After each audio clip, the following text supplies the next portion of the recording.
What is sarcoidosis? Sarcoidosis is an inflammatory disease that can affect multiple organs in the body, but it most often involves the lungs and lymph glands in the chest. If you have sarcoidosis, red, swollen lumps called granulomas form in your affected organs. Symptoms, which can range from non-existent to severe, depend partly on where the lumps form. Is sarcoidosis an autoimmune disease? Sarcoidosis does involve immune system activity, but it's not generally considered an autoimmune disease. Autoimmunity means your immune system attacks parts of your body, but researchers are continuing to study the idea that at least some cases of sarcoidosis involve autoimmunity. Is sarcoidosis cancer? Sarcoidosis is not cancer. In rare cases, doctors might mistake cancer for sarcoidosis, delaying proper diagnosis of the cancer.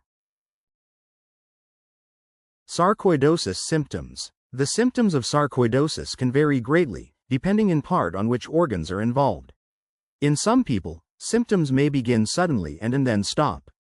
Others may have no outward symptoms. Still others may have symptoms that appear slowly and subtly, but that last or come back repeatedly over a long time span. General symptoms include fever, fatigue, swollen, painful joints, achy or weak muscles, swollen lymph nodes, unexplained weight loss, kidney stones, night sweats. Lung sarcoidosis symptoms. The lungs are usually the first area to be affected by sarcoidosis. 9 of 10 people with sarcoidosis have some type of lung involvement. Pulmonary sarcoidosis can be serious, leading to scar tissue in the lungs. This complication can interfere with breathing. If you have lung sarcoidosis, your symptoms might include coughing, shortness of breath, wheezing, chest pain. Skin sarcoidosis symptoms. Sarcoidosis can cause changes on your skin, nails, and hair. Common symptoms include small bumps called papules on your neck or face, especially around your eyes. These are especially common in black women and may be reddish-brown, violet, tan, brown, or the same color as your skin. Raised patches that can be smooth or scaly. These may be reddish-brown, purple, or brown. When patches form and heal on your scalp, they can cause hair loss. Firm bumps and patches. On darker skin, these patches and bumps may look darker or lighter than your skin tone. On lighter skin, they might look pink or red. Painless or slightly tender lumps under your skin, usually on your arms. A rash, often on your shins, sometimes along with a fever. Changes around a tattoo, scar, or body piercing. You might see tiny bumps, and the skin might feel lumpy, sore, or itchy. Discolored or deformed nails. Cardiac sarcoidosis symptoms. When granulomas grow in your heart tissue, they can affect how your heart works. This could lead to chest pain, shortness of breath, fluttering or irregular heartbeats, fainting, swelling in your legs from excess fluid, heart failure. Eye sarcoidosis symptoms. You might have signs of sarcoidosis in your eyes that will only show up on an eye exam. If you do have symptoms, they might include blurred vision, eye pain, dry eyes, burning or itching eyes, severe redness, light sensitivity. Other symptoms. If sarcoidosis affects your nervous system, it can cause a wide range of symptoms, including loss of hearing, taste, and smell, dizziness, seizures, and mental health changes. Sarcoidosis can also affect the liver, your bones, or any other organ.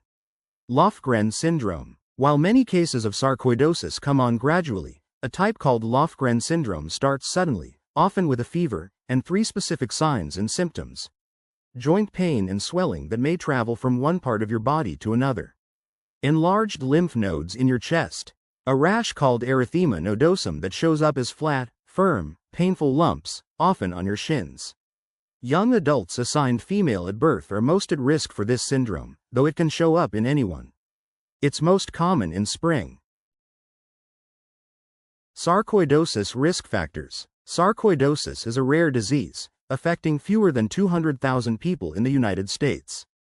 It can happen in people of any age, race, or gender, but is more common in some groups than others. Risk factors include age. Sarcoidosis most often shows up between ages 25 and 40. Race. In the United States, sarcoidosis is most common among people of African descent. People of Scandinavian descent also have an increased risk. Gender. Sarcoidosis is slightly more common among those assigned female at birth than those assigned male. Environment. If you live or work around insecticides, molds, dust, or other substances that might trigger inflammation, you may face a higher risk. Farmers, firefighters, and auto workers are in this group. Military veterans exposed to burn pits are too. Family history. If a close relative has sarcoidosis, your risk is higher. Medications. Risks are higher if you take certain drugs, including some used for HIV and cancer. Sarcoidosis causes. The exact cause of sarcoidosis is not known. Studies suggest that in some people, the inflammation that leads to symptoms is triggered by an infection or by exposure to something else in the environment, such as chemicals or dust. Sarcoidosis might also involve autoimmune responses, in which your immune system attacks your body's own proteins. Is sarcoidosis hereditary? Since your risk is higher if you have a close family member with the disease, scientists suspect that genes play a role. Genetic differences might explain why infections and other exposures trigger sarcoidosis in some people but not others. But scientists haven't discovered the gene or genes involved. Sarcoidosis diagnosis. Sarcoidosis can be hard to diagnose, partly because you might have no clear symptoms or your symptoms and test results may mimic those seen in other conditions. Doctors rely on 3 criteria to diagnose it: your symptoms, the presence of granulomas, the lack of other explanations. To start the process, your doctor will carefully review your medical history and examine you. The main tools your doctor will use to diagnose sarcoidosis include chest X-rays to look for granulomas and scarring in your lungs and heart. The X-ray can also help the doctor see how advanced any lung involvement is, a process called staging. Other imaging tests, such as an MRI or ultrasound. These can look for granulomas elsewhere in your body. Biopsies, which are tests in which small tissue samples are taken to check for signs of disease. You might get biopsies of your skin, lymph nodes, lungs, or other organs. If you need a lung or lymph node biopsy, your doctor may do a bronchoscopy, in which a lighted tube is passed down your throat to reach the target areas. Tissue or fluid from your lungs might also be collected with a surgery called a mediastinoscopy that requires a small cut in your neck. An alternative procedure called endobronchial ultrasound-guided transbronchial needle aspiration can be done without a cut. It uses a small ultrasound device and a thin needle passed through your throat. Other tests might be done to confirm the diagnosis or see how sarcoidosis is affecting your body. These could include lab tests of your blood and urine to show how your kidneys, liver, and other organs are working. Lung function tests to see if you have any breathing problems. Eye exams to look for signs of damage, even if you aren't having any eye symptoms. Heart tests, including an electrocardiogram to check the electrical activity in your heart. Neurological tests to see if your nervous system is affected. Imaging tests, such as a PET scan, that can show inflammation in your body. Tuberculosis skin test to rule out TB, which is sometimes mistaken for sarcoidosis. Sarcoidosis treatment. There is no cure for sarcoidosis, but the disease often gets better on its own over time. Many people with sarcoidosis have mild symptoms and don't need treatment. Treatment, when it is needed, can reduce symptoms and prevent organ damage. Sarcoidosis medications. Your doctor may prescribe medications including corticosteroids. These drugs, such as prednisone and cortisone, reduce inflammation. You might get them as pills, inhaled sprays, or creams, depending on which parts of your body are involved. These are the most common treatments for sarcoidosis. Side effects of steroid pills can include mood changes, weight gain, increased blood pressure, and increased blood sugar. Immunosuppressants. These drugs tamp down your immune system, reducing inflammation and organ damage. Methotrexate is an immunosuppressant drug often used for sarcoidosis. You take these drugs as pills or shots. Side effects can include liver damage or blood problems. Anti-tumor necrosis factor alpha antibodies. These drugs target a specific immune system chemical. You get them through an intravenous treatment, meaning the drugs go through a needle into a vein. Side effects can include an increased risk of serious infection.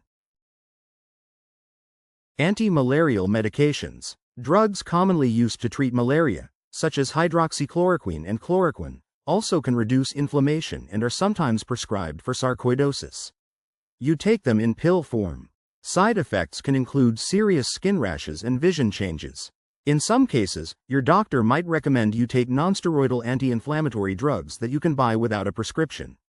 These are drugs like aspirin, ibuprofen, and naproxen that can temporarily relieve symptoms like joint pain and fever.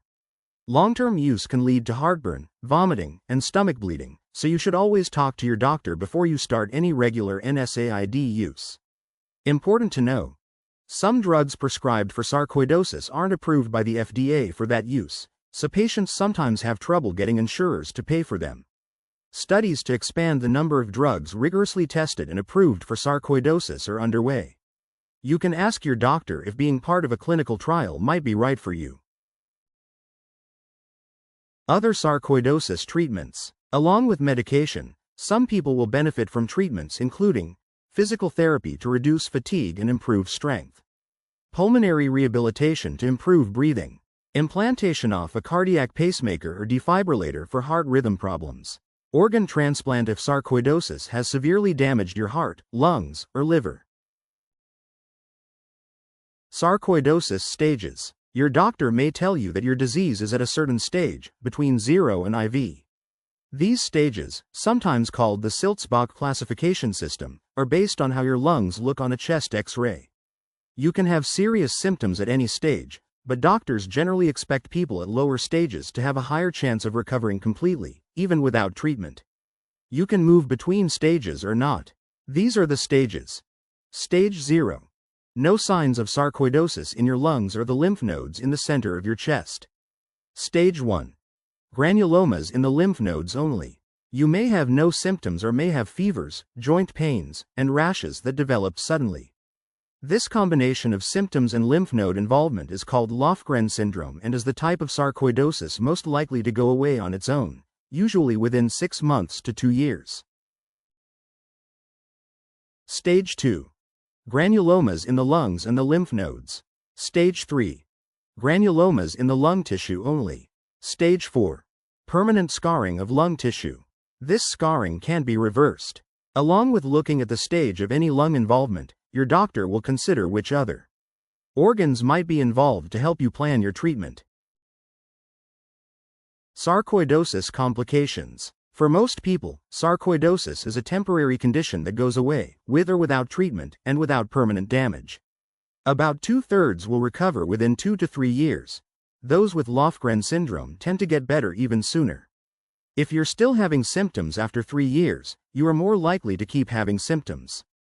About 10% to 20% of people with long-lasting sarcoidosis develop permanent organ damage, most often in the lungs. Long-term complications can happen in several parts of the body, lungs. If you have permanent scarring in your lungs, it can get harder to breathe. You might develop a condition called pulmonary hypertension, a type of high blood pressure affecting the blood vessels in your lungs. It can make your heart work harder than normal to get blood into your lungs. Eyes. Inflammation may damage your retinas, which might eventually lead to blindness. In rare cases, sarcoidosis leads to glaucoma or cataracts. Kidneys. Sarcoidosis can change the way your body handles calcium, potentially leading to kidney stones and poor kidney function. Heart. If you have granulomas in your heart, you can have problems with heart rhythm, blood flow, and normal heart functioning. Nervous system. When sarcoidosis affects the brain and nerves, it can lead to symptoms that mimic multiple sclerosis, such as weakness and numbness. It can also cause drooping facial muscles and symptoms ranging from seizures to hearing problems. Can sarcoidosis be fatal? Most people with sarcoidosis will live as long as people without the condition. Death from heart, lung, or other problems happens in 1% to 5% of cases. Living with sarcoidosis. When you have sarcoidosis, it's important to follow recommendations from your doctor and to let the doctor know if you have any new or changing symptoms. Even if you're not having bothersome or new symptoms, keep follow-up appointments so your doctor can monitor your health, see if medications are working, and spot any complications. You also can feel better and limit complications and treatment side effects by making some lifestyle changes in these areas. Healthy eating. Aim for a nutritious diet, with lean meats and other proteins, fruits, vegetables, whole grains, and not too much sugar. Try to maintain a healthy weight. Avoiding alcohol. Some medications used for sarcoidosis can be hard on your liver. Alcohol can increase the risk of liver damage. Not smoking. Smoking can make your lung symptoms worse. Reach out to a smoking cessation program if you want to quit and need help. Being physically active. Staying active can improve your mood, strengthen your muscles, and reduce fatigue. Managing stress. Stress reduction techniques like meditation can help some people who have a chronic illness. Getting enough sleep. Improving your sleep can lower inflammation and improve your well-being. If you are struggling to sleep, talk to your doctor. Seeking support. If you're struggling to cope, consider meeting with a counselor or joining a support group. Takeaways. Sarcoidosis differs greatly from person to person. Most people will recover from symptoms that range from coughing, to skin rashes, to vision problems. For others, sarcoidosis becomes a chronic condition. Medications and lifestyle changes can make the disease more manageable.